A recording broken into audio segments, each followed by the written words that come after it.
Sabi nila, nagsisimula daw ang buhay ng tao pag nakita mo na yung taong mamahalin mo. Minsan, may nagtanong sa akin kung nagsimula na ang buhay ko. Ang sagot ko, oo. Iniwan na nga niya ako eh.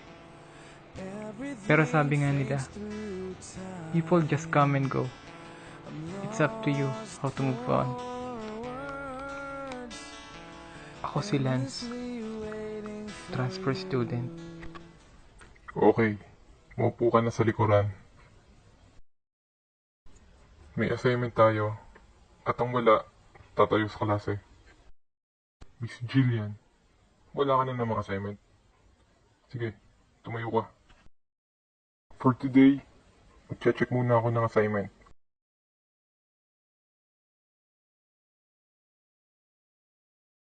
Himala, may assignment ka yata, Miss Jillian. Very good. At ikaw naman, Wala po. tumayo ka. Hi, ako nga pala si Jillian. Ikaw? Lance, Thanks nga pala sa kanina. Bakit mo ginawa yun? wala lang. Natupatin ang aking pangarap na ipagtapat sa'yo. Ibubulong ko na lamang sa alapaap ang sigaw ng damdamin ko. Sulyapan mo lang sana ang langit, baka sakaling marinig ng puso mo ang tinig ko.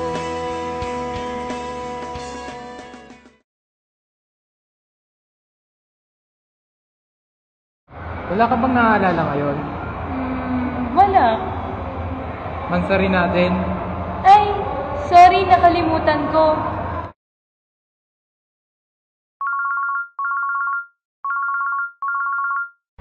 Hello, asan ka na? Sa bahay. Di ba may day tayo? Kasi mansari natin. Ay, sorry, nakalimutan ko.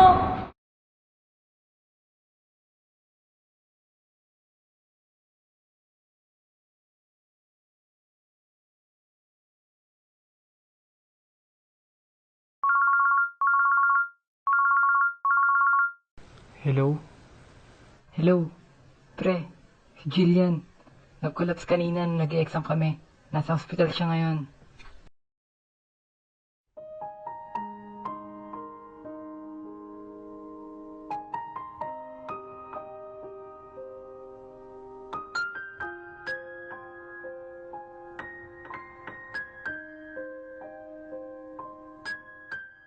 Sino ka?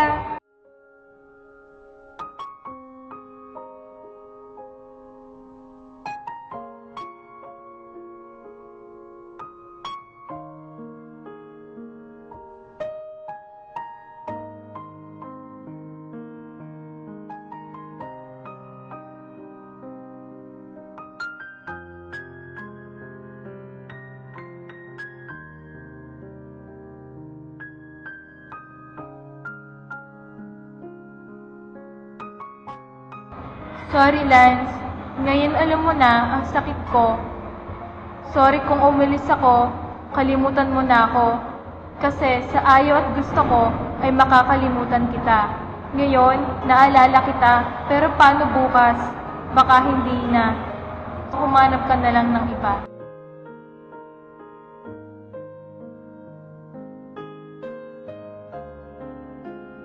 Sino ka? Parang kilala kita.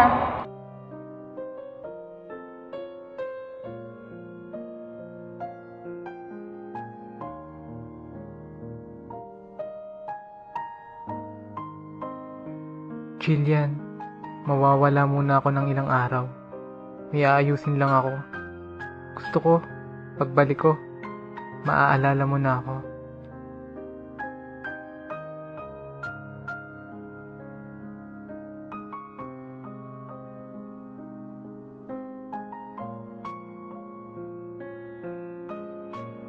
Happy Mansari.